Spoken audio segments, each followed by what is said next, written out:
Enfin, l'original est de retour pour une nouvelle vidéo. Le roi de la pop a fait son retour et le roi de la pop nous a fourni un nouveau show rempli de surprises.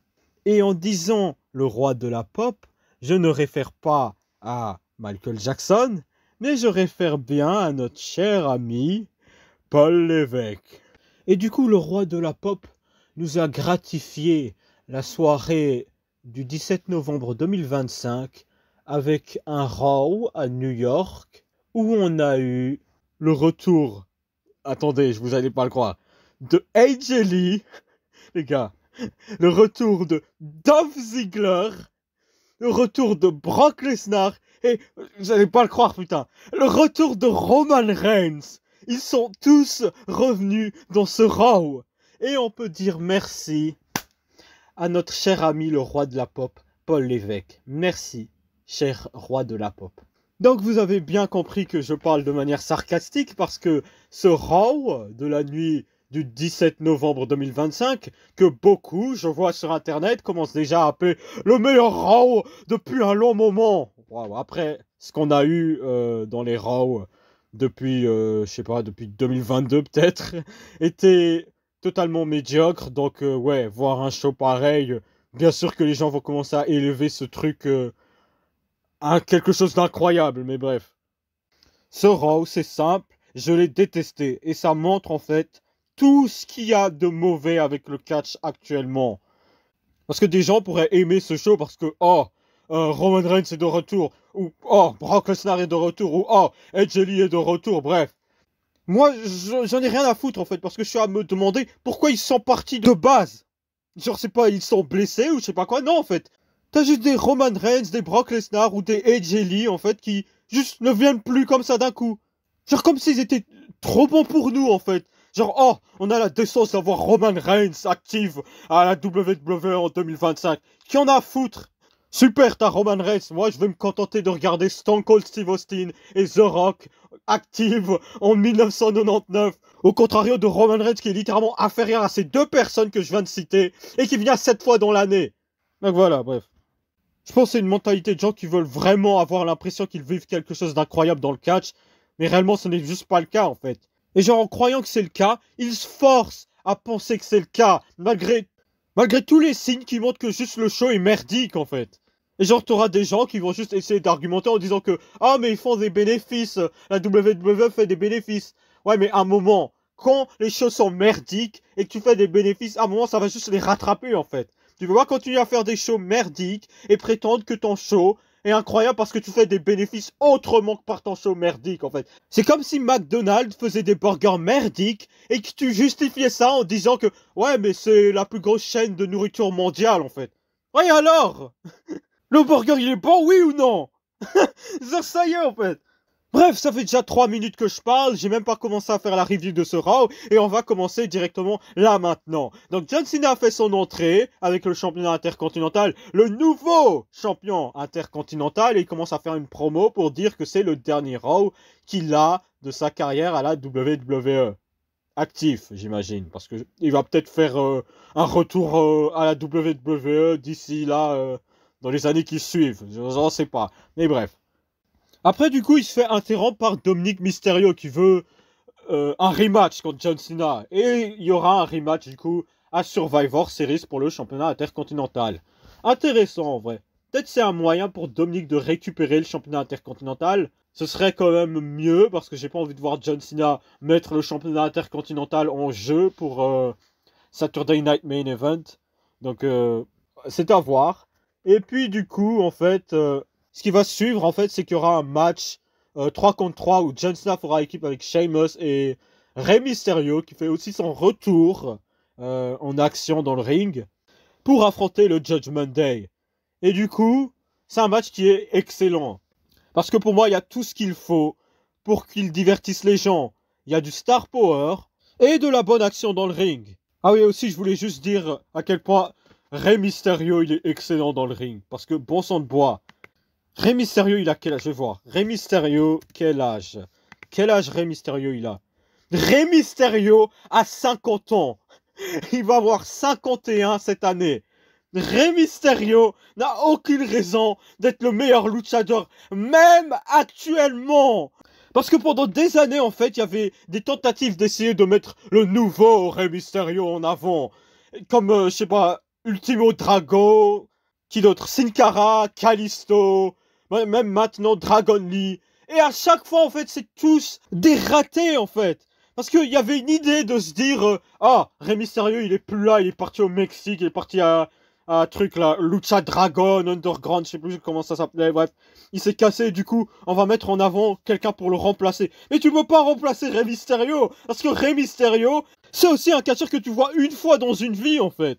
Le fait que t'aies essayé de mettre en avant de nouveaux Rey Mysterio, et que ces nouveaux Rey Mysterio en question ont eu le temps de montrer leur talent, ils ont pas connecté avec leur public, et ils ont été de gros ratés. Pendant que Rey Mysterio, il fait son run à Lucha Underground, il revient à la WWE et montre en fait que c'est le meilleur luchador de tous les temps parce que le gars, il est toujours en train de catcher comme si en fait on était 20 ans plus tôt en fait. Il a 51. Ça montre juste à quel point Rey Mysterio c'est le GOAT en fait. Il n'y a pas meilleur luchador que lui. Littéralement quand on pense à Lucha, c'est Rey Mysterio à qui on pense. Pas Rey Fénix, pas Penta. Donc voilà. Donc la prochaine fois, quand on te dira que Dragon Lee le prochain Rey Mysterio, je te dirai que Dragon Lee est le prochain Sin Cara. Dragon Lee est le prochain Ultimo Dragon. Dragon Lee a Kalisto écrit sur son visage. Voilà. Littéralement, j'ai confondu Dragon Lee par Kalisto la dernière fois que j'avais fait une review. Donc voilà, bref. Donc du coup, le match, il est vraiment bien. Et il y a un moment où genre, ils sont à 3, Sheamus, John Cena et Rey Mysterio, ils commencent à faire les tatamés de Sheamus sur le torse, comme ça, c'était super. Et du coup, par la suite, ils enchaînent tous leurs finishers. Rey Mysterio, il fait un double 619 sur, truc là, les deux Finn Balor. Et du coup, Sheamus fait un Brock Kick sur Finn Balor 1, et John Cena fait un Attitude Adjustment sur Finn Balor 2, et puis il gagne le match. Donc super match, ça a donné un super moment. Et voilà, hein. C'est là où le show commence à devenir un peu éclaté par après, à mon propre opinion. Puis après, il y a genre Nick Aldis et Adam Pearce, les deux general managers les plus interchangeables de tous les temps. Ils commencent à parler de Paul Heyman qui a mis Drew McIntyre dans sa team le SmackDown passé. Donc du coup, Paul Heyman il vient. Et après il dit que si mon quatrième choix vous a, on va dire, énervé, ben, vous allez pas vous attendre quand vous allez voir mon cinquième choix. Après, il donne le dossier. Nick Aldis et un truc là. Bref, on s'en fout. General Manager 1 et General Manager 2. Ils ouvrent le dossier, puis après ils voient un mot comme ça, et puis ils sont en mode oh, je suis choqué. Bref, et ça donne le teasing pour ce qui va se passer dans le main event par la suite. Puis après, on apprend pendant la pause que le Judgment Day ont confronté une équipe de... Je sais même plus c'est quoi, une équipe de... Les New York Giants. Je sais même pas c'est une équipe de quoi, bref. Et du coup, ce qui se passe par la suite, c'est qu'il y a... Stephanie Vaquer qui fait son entrée. Elle se fait attaquer par Nikki Bella. L'attaque est assez horrible. Et Nikki Bella, elle claque une promo en disant que, bref, elle challenge Stephanie Vaquer. Et en vrai... Je suis un peu content qu'il y ait ce match parce que je commence à être un peu fatigué du règne de truc là, Stephanie Vaquer. Parce que bon, à un moment, la meuf, c'est juste une prise de Devil Kiss, puis après, on s'en fout quoi. Genre les promos en mode, mon père, bref, on s'en fout. On s'en fout, bref. Si c'est pas un personnage qui est établi dans une storyline, ou genre Nikki Bella, elle embrasse son père pendant un match, on s'en fout. On n'a pas besoin que tu le mentionnes, donc voilà. Puis après, il y a un segment avec Bayley, Lyra Valkyria, j'ai skip. Bref. Et après, il y a Solo Sikoa qui arrive dans le ring. Il attend son adversaire mystère, et son adversaire mystère est nul autre que Dolph Ziggler. Dolph Ziggler en 2025, oui. Il y a des gens qui se plaignaient du fait que Dolph Ziggler n'ait pas gagné le match. En vrai, je peux comprendre en fait, parce que tu regardes Dolph Ziggler, puis après tu regardes Solo Sikoa, et je suis en mode... C'est juste même pas crédible, en fait. Dolph Ziggler, il est dans une meilleure shape, à putain de presque 50 ans, que Solo Sikoa, qui est censé être dans le pic de sa carrière. Donc, qu'est-ce qui se passe, en fait? Genre on parle de mettre en avant la jeunesse, mais regarde la jeunesse en fait. C'est Solo Sikoa qui est littéralement bâti comme un sac de pommes de terre. Donc un moment quoi.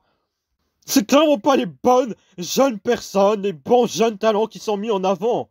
Je sais pas pourquoi il n'y a pas Austin Theory dans le... Ah ouais, Austin Theory c'est un jobber, oui, j'ai oublié. Mais pourquoi il n'y a pas Braun Breaker dans le tournoi par exemple? Bref, il y a Bronson Reed dedans, mais il n'y a pas Braun Breaker. Ça fait aucun sens, mais bref. C'est pas moi le booker, encore une fois. Et du coup, Solo Sikoa, il gagne le match. Le match était pas si mauvais. Il y a un moment où genre Dolph Ziggler fait un super kick sur Solo Sikoa. Et puis après, il veut enchaîner son zigzag, mais Solo Sikoa se tient sur les cordes. Et après, il le fait un Samoan Spike. Genre, mais il le fait genre sans le tenir. Et du coup, il le pin 1, 2, 3 et puis il gagne. Et il avance dans le tournoi. Ce tournoi est un désastre. Le pire tournoi que j'ai jamais vu. Il n'y a littéralement aucune personne qui va en bénéficier de battre John Cena dans ce tournoi. Hein. Aucune. Donc voilà, bref. Et après, il y a Alexa Bliss qui vient dans le ring. Et bon sang de bois, je pensais jamais le dire, mais je pense que c'est l'une des pires promos qu'Alexa Bliss n'a jamais faites. Hein. Et du coup, elle fait une promo, en gros, elle dit que Charlotte Flair, elle a ignoré tous ses messages sur Insta ou je sais pas quoi, bref. C'est une perte de temps, c'est littéralement une perte de temps. Et du coup, ce qui se passe, c'est que il y a les Kabuki Warriors, Nia Jax et Lash Legend qui interrompent Alexa Bliss, Dieu merci.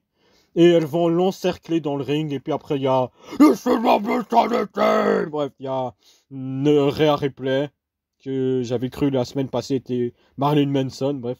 Et il y a aussi Io Sky. Elles font safe, mais elles se font poutrer en 3 contre 4. Et puis après, il y a Charlotte Flair qui vient avec un kendo stick.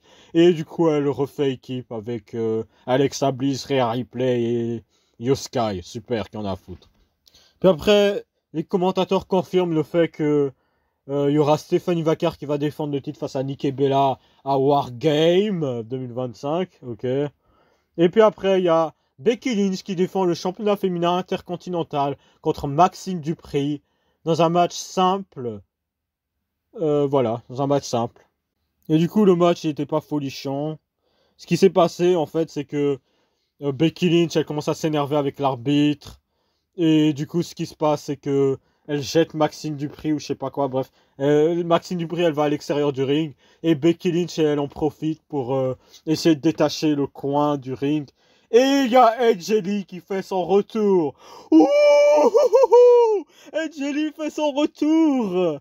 Et elle distrait Becky Lynch et Maxine Dupri en profite pour faire un crossbody sur Becky Lynch pour gagner le match et devenir championne féminine intercontinentale. Et en célébrant, elle fait même un câlin à Edge Lee en partant. Donc, voilà. Je vais maintenant expliquer les problèmes que j'ai avec ce match. Déjà, le booking est totalement éclaté. Parce que ce qui s'est passé, c'est qu'on a eu 3 matchs, dont 2 qui sont terminés par disqualification. Mais le troisième, bizarrement, il n'y a rien qui est ajouté en plus. Genre, ils auraient pu ajouter une stipulation du fait que si Becky Lynch se fait disqualifier, elle perd le titre ou faire un no disqualification match, je sais pas. Donc voilà. Et aussi, qu'est-ce que fout Edge Lee? Qu'est-ce qu'elle fout là? Pourquoi elle s'est absentée pendant un mois sans aucune raison? Bref, ça revient à ce dont j'ai parlé plus tôt dans la vidéo, donc je vais pas y revenir, mais du coup, si AJ Lee voulait s'absenter pendant un mois, 2 mois après son match à WrestlePalooza, elle a fait abandonner Becky Lynch, ce qu'ils auraient pu faire, en fait, c'est que dans le Raw qui suit par après, Becky Lynch, elle confronte AJ Lee, elle l'attaque et genre elle la blesse, je sais pas quoi, bref. Comme ça, AJ Lee peut faire, je sais pas, s'occuper de Larry ou je sais pas quoi, bref. Et comme ça explique pourquoi elle s'absente pour aucune raison, en fait. Et du coup, tu peux commencer cette feud avec Becky Lynch et Maxine Dupri, où Becky Lynch, elle commence à jouer la tough girl ou je sais pas quoi, bref.